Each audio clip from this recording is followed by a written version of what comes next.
What happens when a CEO walks into his own store to buy a sofa and catches two salespeople hustling customers right in front of him? Carter Collins stood outside the fifth store of his furniture chain, tugging at the collar of his gray hoodie. A pair of thick-rimmed glasses, a slight stubble, and a scuffed pair of sneakers helped blur the lines of his face. No one would recognize him. Not here. Not at this location. The store had opened 3 years ago after he bought the company from a retiring couple who'd built it from scratch. The stores were all in different towns and each one ran semi-independently. He'd hired local managers, district leads. He'd only met the staff at the first 2 stores himself. The fifth one never stepped foot inside, not once he looked around. Strip mall, a nail salon beside it, a dollar stop on the other side. This store brought in good numbers, but something hadn't sat right the past few months. A few returns flagged as damaged on arrival, but when corporate checked the warehouse cameras, the furniture had left in perfect condition. Then a few online reviews, odd wording, vague praise, but always mentioning specific employees. Something was off, so he drove down without notice. Undercover. He was going to act like a basic customer shopping for a new sofa. As he walked in, a friendly chime rang above the door. The place looked clean enough. Modern furniture layouts, soft jazz in the background. A red-haired woman stacked throw pillows on a display couch, while a tall man leaned over the checkout desk, laughing at something on his phone. Neither looked up. Carter stepped farther in, scanning the space. "Welcome in," a voice said behind him. A young woman, early 20s maybe, with a tired smile and a name tag that read, Eva. "Looking for anything in particular?" "Yeah," Carter said, voice low and casual.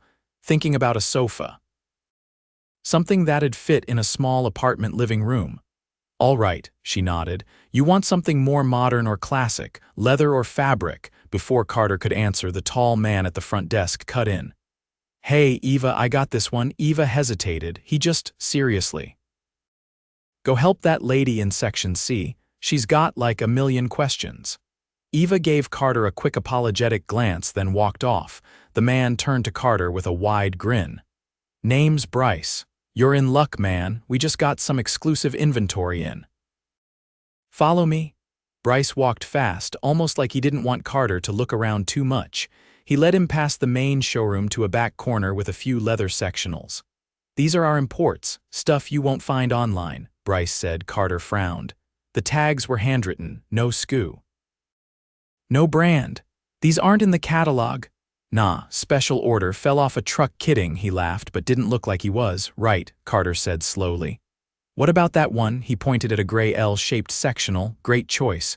Real leather, down-filled cushions. We normally price it at $2,200, but I can get it to you for $17 even, cash, no tax." Bryce winked. Carter raised a brow. "No receipt." We write something up for warranty, don't worry about it." Before Carter could respond, another voice cut in. "Bryce," a short man in a white dress shirt stepped in, looking annoyed. "You're not logged into the register again." Bryce shrugged. "I was helping a customer." The man shot Carter a quick glance, then ignored him. "That's not your customer, that's Eva's." Again. Bryce rolled his eyes and muttered something under his breath. The man turned to Carter. "Sorry, sir, someone will assist you properly. I'm the manager here." "Derek," Carter nodded. "No problem." As Derek walked away, Bryce leaned in. "Don't mind him, he's all bark." "You want that sofa or not?" Carter glanced at the pricing tag again. Something was off. The stitching didn't match the company's regular imports, and Bryce's whole vibe rushed, secretive, pushy, reeked of something shady. Before he could answer, another man approached them. This one was older, mid-40s, with slicked back hair and a black polo. "Bryce, thought I told you to stay off the back floor unless it's approved." Bryce's jaw tightened. He was asking about sofas. The man turned to Carter. "You being shown around all right?" Carter nodded. "Yeah. Just checking things out. I'm Nalan, district manager, here doing a walkthrough." Carter kept his face neutral. Nalan didn't recognize him. Of course he didn't. Carter had only seen him once on a video call during the hiring process. He'd delegated most of the onboarding to HR. Let me know if you need anything, Nolan added, then walked away. Bryce muttered, "Guy acts like he owns the place." Carter bit his tongue. He walked off on his own, wanting to see how the others worked. Eva was helping an older woman test out a recliner. She was patient, honest, and didn't push. Carter saw her write down model numbers, offer to check stock, and promise a follow-up call. Then, across the room, another conversation caught his attention. A young black couple stood near a beige sectional.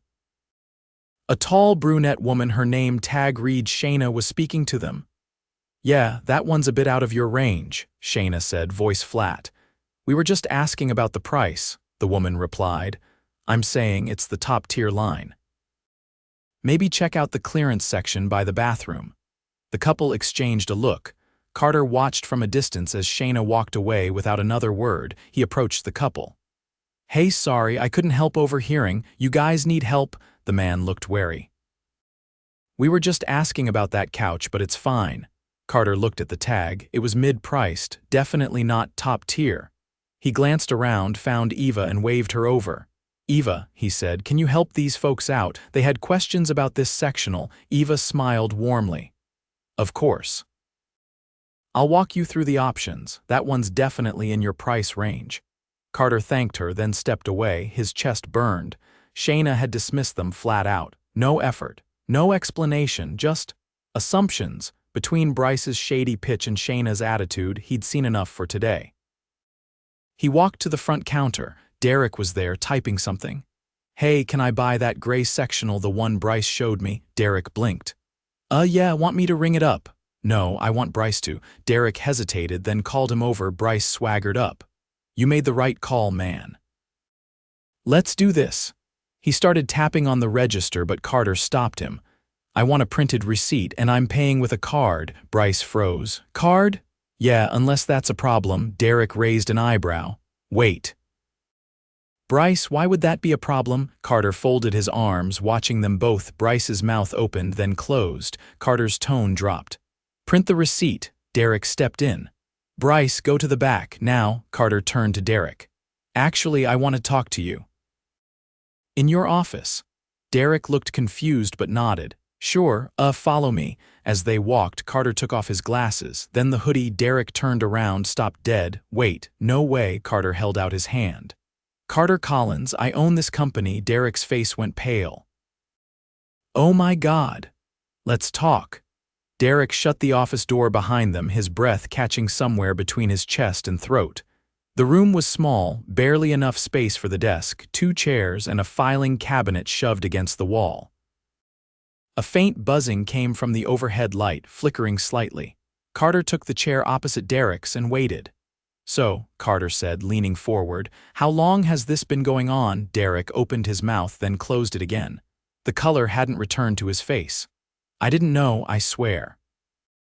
I knew Bryce was aggressive with sales, but I didn't think." Carter held up a hand. "I'm not interested in what you didn't think. I want facts. What has he been doing? And don't guess, I want specifics."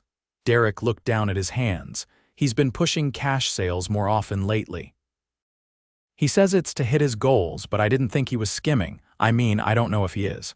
Just he always talks customers into skipping the receipt. Says it's easier." Carter nodded slowly. "And you never checked the drawer totals against the transaction logs?" "I've been short-staffed," Derek said, rubbing his temples.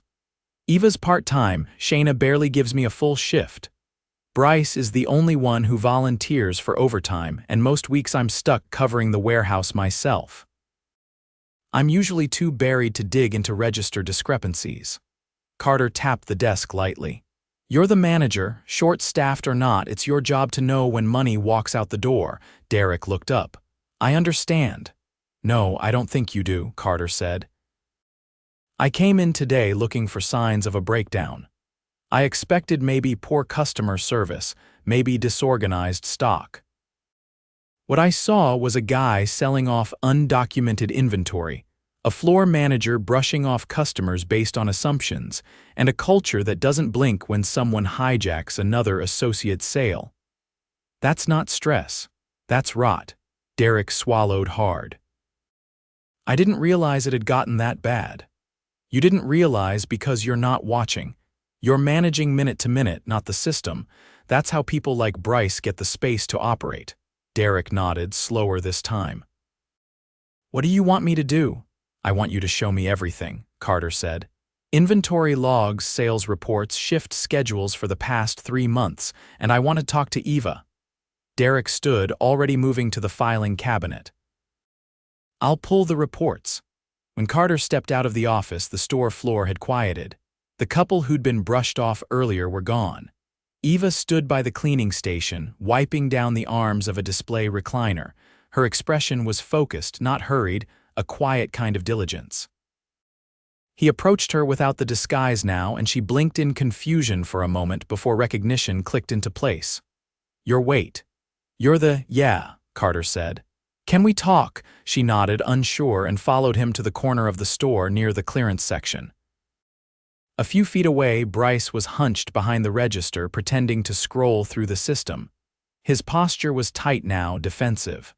I watched you work earlier, Carter said. You're good with people, professional, calm, you know the product. Eva gave a small shrug. I try to be helpful. How long have you been here? 13 months, full time? No, I asked for more hours, but I was told they couldn't budget it. I work 4 days a week, mostly afternoons. Carter tilted his head. And how often does Bryce take your customers? Eva hesitated. I don't like to cause problems. I'm not asking you to stir drama, I'm asking how often it happens. She glanced toward the front desk.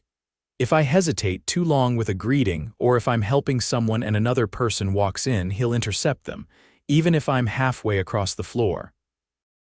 He's fast about it. What does Derek do about it? He says it's not worth the fight, that we all get our fair share in the long run. Carter didn't respond right away. He was watching Eva's posture, shoulders slightly forward, one hand clutching her elbow. That wasn't someone afraid of work. That was someone tired of being pushed aside. Has he ever asked you to avoid certain customers? Carter asked. I don't think he needs to. Shayna does that more. There are people she just won't help. Couples, older folks, anyone she thinks can't spend enough. She says it's about time management. And she's never corrected. Not that I've seen. Carter exhaled slowly. All right, I want you to finish your shift. Don't change anything. Just keep working like you normally do. Eva nodded, still cautious. Okay, he walked back toward the office. Derek had the reports laid out on the desk, printed and highlighted. Carter scanned them quickly. The paper trail painted a pattern. Multiple transactions logged without receipts, inconsistent inventory counts on the same models Bryce had been pushing, and a spike in cash sales that didn't match the monthly averages from other stores. Who's sourcing these special inventory items? Carter asked. Derek looked down. Nalan. Carter's eyes narrowed. The district manager? He says he gets good deals from liquidators. He drops them off in person once a month. Says they're off-books deals that help us pad margins. And you never questioned that? I did. Once. He told me if I didn't want them, he'd start sending them to Store 7 instead, said I should be grateful. Carter stared at the ceiling for a moment. So let me get this straight. You've got a district manager supplying undocumented product, a lead associate pushing cash deals with no paper trail, and a floor lead selectively ignoring customers. And you've been covering warehouse duty while this place runs itself into the ground. Derek nodded once, ashamed. That's about right. Carter grabbed the stack of reports. I'm calling a regional audit. Starting now, I want Nalan here by tomorrow morning. You're going to tell him it's a routine compliance review. Derek raised his eyebrows. He won't like that. He doesn't have to, Carter said. When Carter stepped back onto the floor, Bryce was no longer behind the register. Shayna stood in his place, arms crossed, scrolling through her phone. He scanned the floor until he spotted Bryce in the back, near the loading dock, talking on a cell phone with his back turned. Carter didn't confront him. Not yet. He had what he needed. The patterns were too clear. Nalan supplied the questionable product, Bryce moved it off the books for cash, and Derek, overwhelmed and under-resourced, had stopped noticing. But the employees who did things right. They were hanging on by threads. He walked to the front of the store, grabbed a clipboard from behind the counter, and began writing. A customer walked in, young couple, maybe late 20s, and Shayna looked up, gave them a half nod, then went back to her phone. Carter stepped forward instead. "Welcome in," he said, offering a smile. "Looking for anything in particular?" The couple exchanged a glance, slightly surprised. Yeah," the man said. "We're moving, thought we'd check out couches." Carter nodded and motioned toward the main aisle. "Let me show you where we keep the mid-size sectionals. Good for smaller spaces." As they walked, he glanced back at Shayna, who was now watching him with a puzzled expression. He didn't care.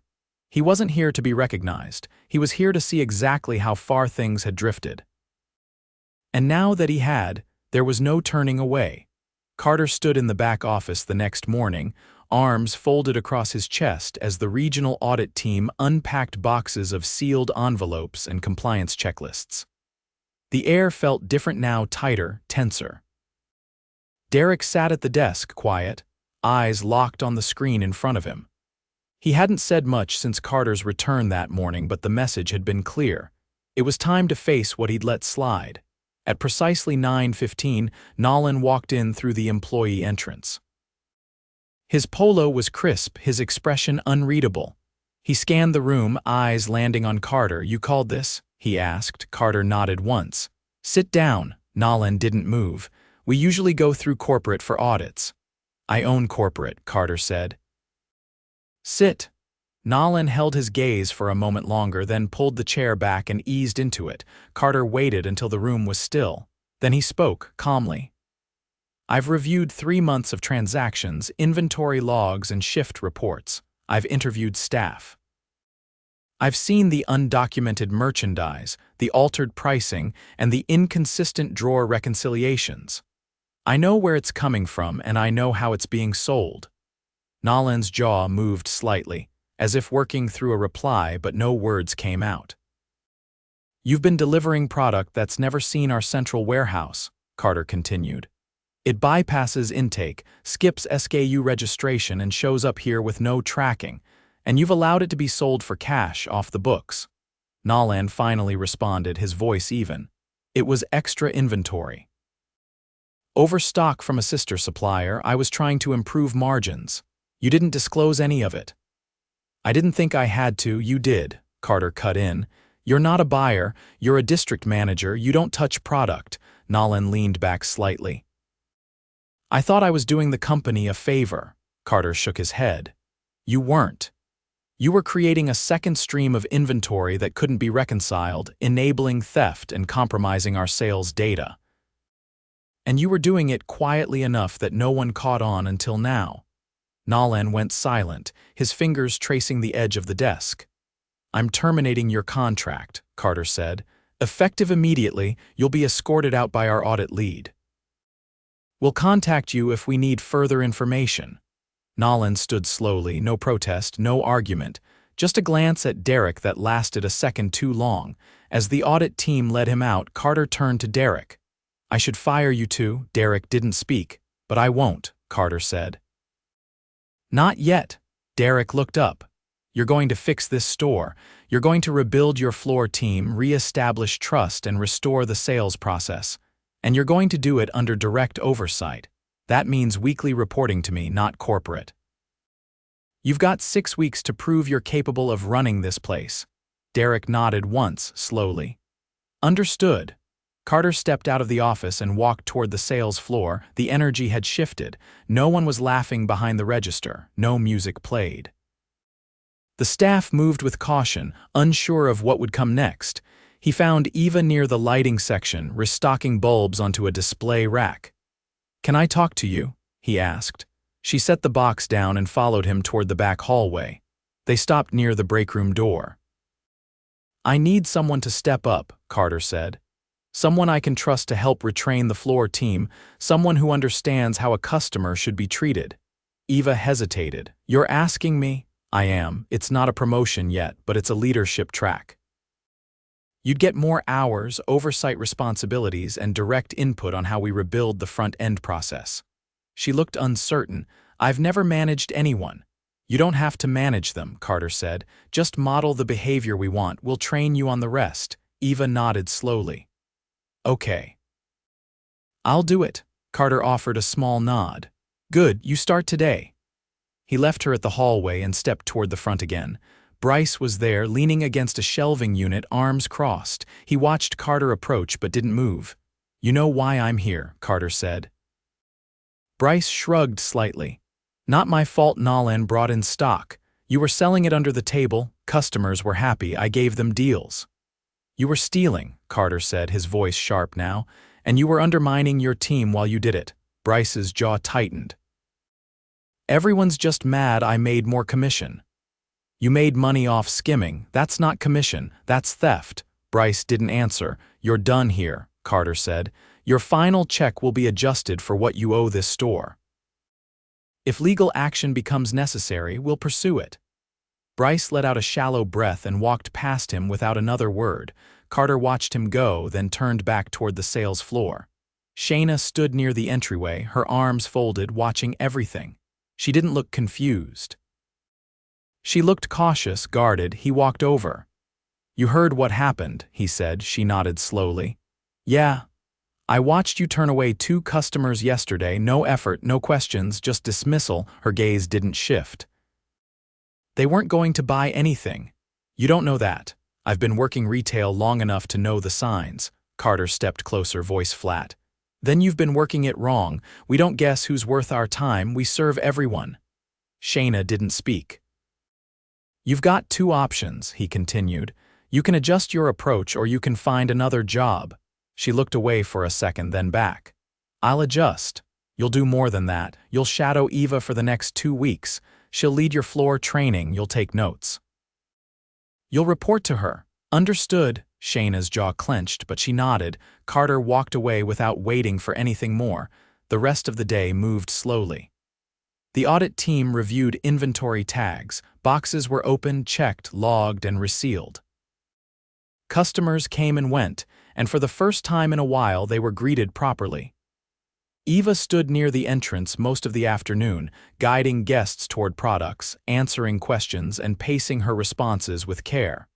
Carter watched from a distance, never intervening. The store's energy had shifted again this time, not from fear but from clarity. Around 6, Carter stepped into the back office again. Derek was still at the desk, this time with a spreadsheet open and a notepad beside him. I'm writing a new floor rotation, Derek said before Carter could ask. Based on peak hours, and I'm calling in a former colleague to apply for our open warehouse role, Carter nodded. Good, neither spoke for a moment. I let things slide, Derek said finally. I thought I was giving people room, but I was giving them cover. Carter leaned on the desk. It's easy to confuse the two, but leadership isn't absence, it's presence with accountability. Derek nodded again. I get that now. Then prove it. Carter left the office and walked the floor one last time before heading out. The store's lighting had dimmed slightly with the setting sun. A few customers browsed near the dining sets, and Eva stood with a clipboard, jotting down notes from a conversation with a young woman looking at bar stools. Carter didn't interrupt. He stepped out into the cool evening, the glass door closing behind him with a soft click. Tomorrow the work would continue. But tonight the first step had been taken. Carter arrived before opening. The parking lot was still empty except for Derek's hatchback, parked crooked near the delivery ramp. The air was cool, heavy with the scent of wet concrete from the overnight drizzle. He unlocked the front door himself, stepping into the quiet stillness of the furniture showroom. It had been 6 days since Nolan was removed and Bryce let go. 6 days of reorganizing, auditing, retraining, and confronting uncomfortable truths. And still Carter hadn't left. He'd stayed in the town, moved into a short-term rental, and showed up every morning before the doors opened. Not to micromanage, but to witness. To stay in the discomfort he'd found and make sure it didn't disappear behind reports and false recovery. The store's alarm beeped twice as Derek disarmed it from the back office. His face looked thinner than it had a week ago, like he hadn't been sleeping much, but his eyes were clearer. Focused. I've got the new floor plan mapped. Derek said as he came out holding a clipboard. After reviewing peak hours, I'm shifting Eva to open on Saturdays. Shayna's got afternoon coverage. We're rotating the back stock pull every other day to keep things balanced. Where's your second warehouse hand? Carter asked. Jesse starts tomorrow. Came from a logistics center 2 towns over. Has forklift certification and references that checked out. Carter nodded once. You did the interviews yourself. I did. And I ran the background check through HR. He watched Derek for a moment. There was no defensiveness in his tone now, just details. Intentions backed by action. Good, Carter said. The bell above the door jingled a few minutes before opening. Eva stepped inside, jacket zipped to her chin, hair pulled back in a low braid. She gave a polite nod to both men, then headed straight for the back to store her things. She's been early every day, Derek said. I noticed. Carter walked the floor as the day began, but this time he didn't stay behind the scenes.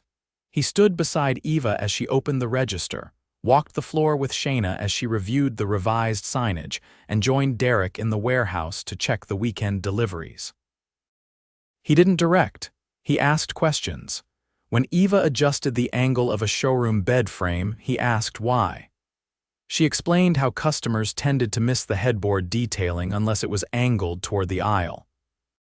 When Shayna swapped out a display throw for something brighter, he asked what prompted the change. She said she'd overheard customers comparing the color to hospital linens. Carter smiled at that. Observation was returning. That mattered more than numbers. By early afternoon, foot traffic had picked up. A woman in her 60s browsed bookshelves with her grandson. A college student asked about financing on a floor lamp. A couple debated bar stool heights near the kitchen set displays. Eva approached Carter quietly between customers. Can I ask you something? Always. Are you planning to stay here long term? I mean in this store? Carter shook his head. No, this isn't about me taking over, it's about resetting what matters. Once that's in place, I step back. Eva hesitated. And if it breaks again, then I come back. Without warning. She nodded at that. Later, Carter asked her to join him in the break room. He brought a folder from the office, slid it across the table. What's this? She asked, opening it. Training lead. It's an official role. Part-time to start. You'll oversee onboarding, customer service coaching, and report directly to corporate training for the next 90 days. Eva blinked. I thought you said it wasn't a promotion. It wasn't then, but it is now. She exhaled slowly, still processing. I don't have a degree in this stuff. You have something better, you have judgment, and you don't look away when things go sideways. A small smile tugged at her mouth. Shayna's still rough around the edges, she's learning, because someone's showing her how. Eva closed the folder. Okay. I'll take it. They stood and walked back out together. The floor had a different rhythm now. Customers weren't just browsing, they were staying, asking questions, trusting the space. Carter caught Shayna near the accent chairs, straightening tags. She didn't flinch when he approached. How are you doing with the shadowing? He asked. She took a moment before answering. It's been humbling, good. I didn't realize how much I was skipping over. Eva's methodical. She actually listens. Are you? I'm trying, Shayna said. It's harder than I thought. You've got time, Carter said, but not forever. You don't need to become Eva, just become better, she nodded once. I want to. That was new, he could tell. The rest of the afternoon passed without incident. No missed greetings, no intercepted sales. No disappearing into the back when uncomfortable conversations arose. Just steady, visible work. As the sun began to set, Carter stepped into the office one last time. Derek was at the desk, phone pressed to his ear. Got it, he said into the receiver. I'll confirm the pallet count by 5. Thanks, he hung up and turned. Vendor reconfirming Thursday's delivery. Carter leaned against the doorframe. You've straightened a lot in 1 week. Derek gave a tired laugh. I've got a long way to go. Doesn't matter. You're moving in the right direction, Derek nodded. I appreciate the second chance. It wasn't a gift, Carter said. It was an investment. Same with Eva, same with this whole place. If it starts slipping again, we don't talk, I just shut it down. I understand. Carter stepped back into the hallway, then paused. There's one more thing. Derek waited. We're rolling out a mystery shopper program, random visits, no advance notice, could be anyone, anytime, understood. Carter gave him a small nod and walked out. The sky had turned a soft orange, the clouds stretched thin across the horizon. The parking lot was half full. The reflection of the showroom lights flickered against the glass as customers moved inside. He stood there for a moment, watching. No clipboard, no disguise. Just a man watching a place become what it should have been all along. Carter walked to his car and got in. He didn't start the engine right away. He looked back at the storefront. Behind that glass, people were doing the hard work of rebuilding trust between staff, between customers, and between the business and its purpose. He turned the key. The engine rumbled to life, steady and quiet like the shift that had begun inside. Not loud, not dramatic, just real, just enough.